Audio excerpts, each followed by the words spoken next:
On se retrouve dans l'ancien bureau, mais d'abord, je dois vous expliquer les changements qui ont fait en sorte que le bureau est rendu aménagé de cette façon-là. Alors, autrefois, la cliente avait une entrée pour se diriger vers son garage qui était restreinte, très étroite, aucun rangement pour les manteaux. Évidemment, c'est l'entrée principale parce que quand on rentre dans le garage l'hiver, on ne rentre pas par l'entrée principale. Alors, aucun accrochage pour les manteaux, simplement quelques petits crochets. On avait un mur en angle et tout de suite, c'était l'entrée du bureau. Donc, le bureau était prédominant, était très, très grand parce qu'on en avait besoin, elle faisait du télétravail. Mais l'entrée, on n'avait aucun espace. Ce qu'on a fait, la solution qu'on a trouvée, on a enlevé 2 sélections de rangement de bibliothèque. Quand même, on est allé chercher presque 4 à 5 pieds de plus pour l'entrée. On a enlevé le mur en angle où était la porte pour se diriger vers le bureau. On a complètement ouvert. On a sélectionné le mur qui allait vers la cuisine. On a enlevé presque 2 pieds et demi de mur, ce qui nous a permis de voir l'entrée lorsqu'on entre par le côté du garage. Et aussi, on a restreint l'espace du bureau puisqu'on n'a plus besoin d'avoir autant d'espace. On est ici maintenant pour relaxer. Du fait qu'on ait donné de l'espace au bureau, on se retrouve avec une entrée qui est magique. On a un walk-in maintenant qu'on peut rentrer à l'intérieur. On a solutionné le rangement et en plus, on a ajouté un banc tout près de l'entrée avec un miroir. Donc, on se prépare, on a une sortie au restaurant, on peut s'installer, bien s'arranger avant de quitter la demeure. L'espace bureau, on a peint les armoires. Elle voulait garder ses armoires bibliothèques, alors on les a peints dans les tons de blanc pour donner un effet de grandeur et de douceur. C'est tout un changement parce qu'autrefois, c'était Bourgogne. Elle est allée chercher un fauteuil, je vous dirais quand même assez relax. Comme vous pouvez voir, ça va bien, là. Je continue de parler, là, mais je ne m'endormirai pas, je vous le promets. Et je me suis choisi un livre parce qu'elle a énormément de livres, là. Moi, ici, j'en aurais des journées complètes à m'amuser. Alors, c'est ça. Moi, j'ai choisi un livre sur les recettes et l'alimentation saine. C'est mon dada. Et puis, elle a rajouté aussi un piano. C'est une personne qui aime jouer de la musique, alors elle se retrouve dans cette pièce-là. Puis on a une vue aussi sur l'extérieur, c'est très, très lumineux. On se sent moins renfermé. Du fait qu'autrefois, il y avait une porte, les armoires étaient foncées, on avait un bureau. C'était beaucoup plus chargé, mais c'était conçu aussi pour le télétravail. Alors, je pense que c'est vraiment, vraiment magique parce qu'on n'est pas complètement renfermé. C'est une pièce semi-ouverte sur l'entrée et sur la cuisine. Alors, si elle vient jouer du piano, c'est pas loin pour aller chercher un breuvage. Si elle arrive le soir, elle a le petit banc pour s'asseoir, pour prendre le temps de déposer ses paquets. Alors, tout est amélioré à 100 % et finalement, c'est pas des frais si coûteux que ça parce qu'on a abattu des murs, on a gardé la bibliothèque, on parle de peinture. Pour l'entrée, c'est simplement des murs de gyproc qui nous ont permis de concevoir un walk-in qui maintenant permet à toute la famille de dissimuler les potes, les manteaux. Maintenant, c'est épuré, on a dégagé, on ne voit plus les manteaux, on a ajouté un miroir, on a ajouté de la luminosité. Alors, ensemble, on va aller découvrir une autre pièce, la salle de bain principale. Je vous amène voir ça après la pause.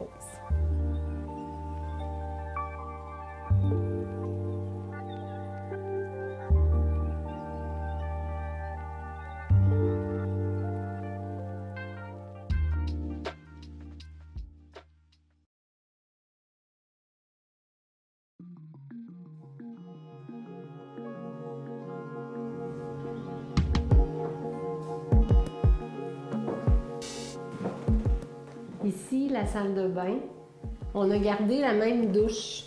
Alors, le muret de verre, On l'a simplement enlevé. On a fait le choix d'un carreau foncé, noir, avec des petits filets de or. Ça fait très, très chic. Un effet lustré. La cliente, elle avait un seuil. On a réduit le seuil. On a changé toute la robinetterie. Évidemment, on est allé dans le noir. Et tout de suite après la pose du carreau de céramique, on a déposé l'ancien muret de verre qu'on avait gardé, qui était là à l'époque. Et j'aimerais aussi que vous remarquiez la façon dont a été fait le carreau de céramique au plancher. C'est très, très intéressant parce que le carreleur a fait des effets d'angle pour l'écoulement de l'eau. C'est fait de façon très artistique et je vous dirais que la personne qui a fait ça, elle a vraiment, vraiment bien réussi le travail. Vous voyez ici la vanité. Quand on fait les concepts en design, on essaie toujours de laisser les robinets, les douches, si possible, au même endroit. C'est ce qu'on a fait. On a conservé la vanité au même endroit. Cependant, tous les matériaux ont été choisis. On est allé avec du noyer et le côté épuré, finalement, c'est du fait qu'on est allé avec des lavabos sous comptoir. Alors, dans les tons de noir, c'est très, très chic, avec des robinets avec seulement un contrôle. Donc, c'est simple, c'est pas compliqué. Puis, comme vous voyez, on ne désirait pas avoir de poignée. Donc, on ouvre comme ça. Et puis, le comptoir de quartz avec des petits filets de beige doré. Évidemment, on a chacun notre miroir. Alors, on remarque le luminaire qui est très original. On a mis de l'éclairage des encastrés aussi parce qu'on va se maquiller. On a quand même un bel espace entre les deux. Puis, on a chacun notre espace pour se préparer et finalement, des miroirs qui sont quand même assez hauts. Et la pièce est très, très grande. Il y a du dégagement, on a de l'espace quand on rentre. C'est l'espace douche, c'est l'espace vanité. La salle de bain est comme divisée en deux. On a un espace détente, un espace baignoire et un espace préparation, la douche et les lavabos.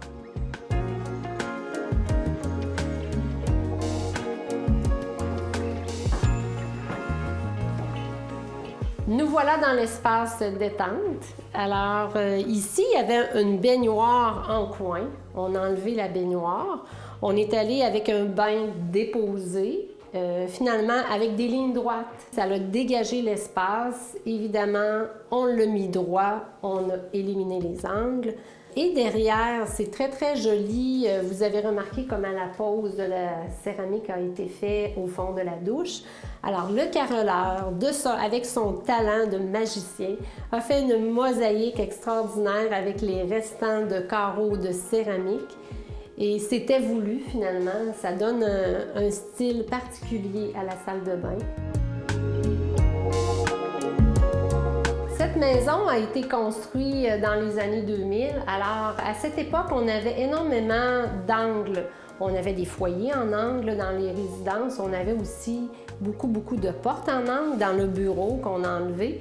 Et ici, à votre droite, vous pouvez voir que c'est une armoire. Vous avez l'impression que c'est une armoire qui est droite, mais à l'intérieur, vous allez voir, le mur en angle est dissimulé. On a voulu recréer des lignes droites, des lignes épurées. Le noyer, comme couleur d'armoire, est très, très chaleureux. Le carreau de céramique avec une dimension très, très grande pour donner justement de l'espace, agrandir la salle de bain, une illusion d'optique. On a monté le carreau de céramique sur les murs. On a joué avec les effets d'espace, puisque la toilette avant était à cet endroit-là.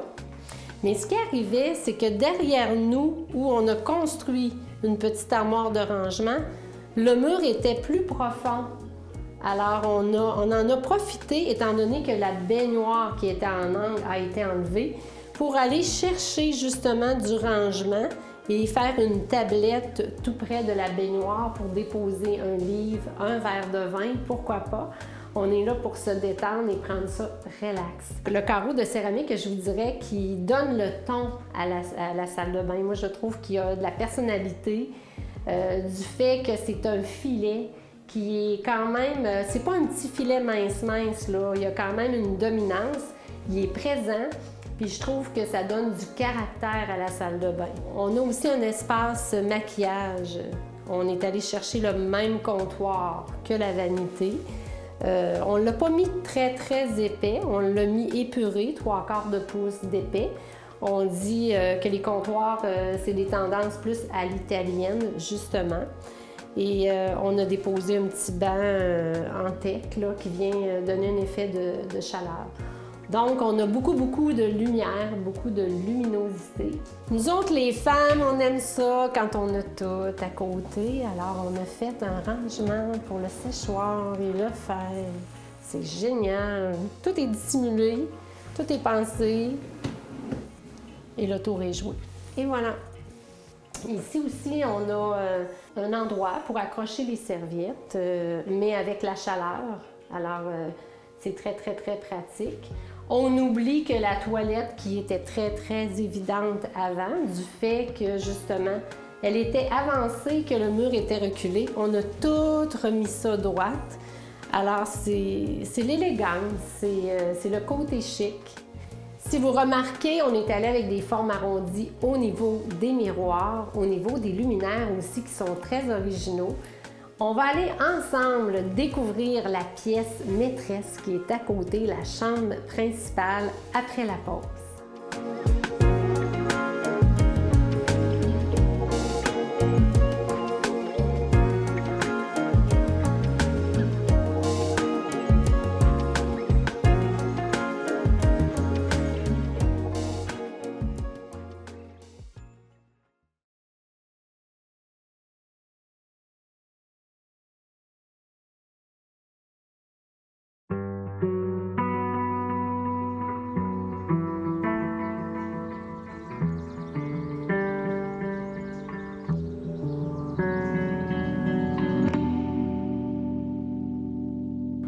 Nous y voilà à la chambre principale. C'est toujours important d'avoir une belle grandeur. Ici, c'était déjà comme ça. On n'a rien touché, les murs sont restés intacts. Ce qu'on a modifié, vous savez que souvent, il y a des lacunes au niveau de l'éclairage. Dans cette pièce-ci, on n'avait pas de plafonnier. On avait seulement des lampes table de chevet. Je pense qu'autrefois, c'était tout comme ça. Maintenant, les gens vont rajouter des plafonniers qui descendent aux tables de chevet ou encore des encastrés. Il ne faut pas avoir peur de mettre de l'éclairage. Si vous débutez une construction, pensez-y d'avance à faire votre plan électrique pour justement en mettre plus, parce que quand on en manque, c'est vraiment tannant. Parce qu'on a besoin de faire le ménage dans notre chambre et aussi on a besoin d'avoir différents éclairages pour donner des ambiances et avoir des régleurs d'intensité aussi sur nos éclairages. Alors, vous voyez que la pièce, il y avait déjà un papier peint. Alors, on a enlevé le papier peint. On est allé finalement mettre un lambris de bois dans les couleurs de ton de caramel pour aller rechercher le plancher d'origine qui est resté tel quel. On a peint le centre du mur dans les tons de noir puisqu'on est juste à côté de notre salle de bain qui communique directement avec la chambre. On a mis un lambris, des languettes de bois aussi, qu'on a fait des effets géométriques de base triangulaire qui est très intéressante et on est allé avec une peinture dans les tons de mat, pas trop lustré. Nous avons changé la literie, évidemment aussi ajouté une belle carpette au sol. Ça, c'est intéressant parce que quand on se lève la nuit, c'est un confort d'avoir les pieds au chaud. Tu sais, le contraste, on est à moitié endormi, alors on voit ça de plus en plus, ça donne de l'élégance. Et aussi, on fait ressortir l'ameublement de votre lit dans votre chambre principale. Au niveau de la fenestration, les tendances sont vraiment au voilage. Aussi, les tentures, on peut les mettre plus opaques si on le désire. Ici, on avait déjà une toile qu'on a gardée, qu'on peut fermer le soir pour dormir. Alors, on a décidé de mettre un voilage pour donner un effet de douceur à la chambre. Étant donné qu'on avait déjà des effets de noirceur et de bois quand même dans les tons de caramel, on a choisi d'aller rechercher la couleur du plafond qui est dans les tons de blanc cassé, coquille d'œuf. Si vous remarquez, c'est des Ripple Fold. Comme on voit souvent, régulièrement sur billes, on voit ça dans les hôtels, c'est rendu la tendance, c'est facile à ouvrir et finalement, lorsqu'on décide de faire l'entretien aussi, ça s'entretient très, très bien, le voilage, et c'est 100% polyester la plupart du temps. Ça ne jaunit pas. Alors, même si vous avez un soleil qui est très, très intense, vous n'aurez pas de problème, il va perdurer à travers le temps. Les tentures aussi sont faites mur à mur. Avant, ce n'était pas le cas, donc la chambre paraissait un petit peu plus petite. Donc, si vous voulez donner un effet de grandeur, c'est vraiment de mettre ça mur à mur et du plafond jusqu'au sol, ça donne un effet immense. Les portes, contrairement au rez-de-chaussée, n'ont pas été rehaussées. On a simplement changé le modèle de porte, on a changé les poignées. Le miroir, c'est très, très, très intéressant parce que ça nous permet, à la sortie du walk-in, on peut s'arranger. On a l'espace, on a la chance d'avoir ça dans cette pièce-ci. Et elle a décidé de garder le même mobilier, quand même très moderne, très épuré, mais on dirait que dans le nouveau décor, les tables de chevet, on les sent plus. On voit aussi la couleur du plancher, du fait qu'on a mis des murs plus foncés, le caramel est rehaussé. Avant, c'était dans les tons de gris. Le gris, c'est une couleur neutre. Ça ne donnait pas d'impact aussi intense qu'on a ici. On a gardé les gorges dans la maison. On aurait pu décider de les enlever, mais cette maison, elle a un cachet aussi. On voulait apporter un petit côté moderne, mais on voulait aussi garder la tendance plus cocooning, enveloppante.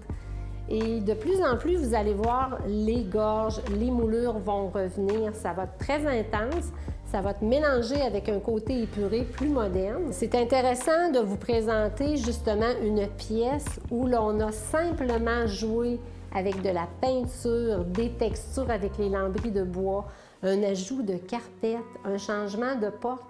C'est minime, mais ça change toute l'ambiance. Et l'importance aussi, c'était de bien faire mixer ça avec le design de notre salle de bain, les coloris. On a bien fait l'agencement.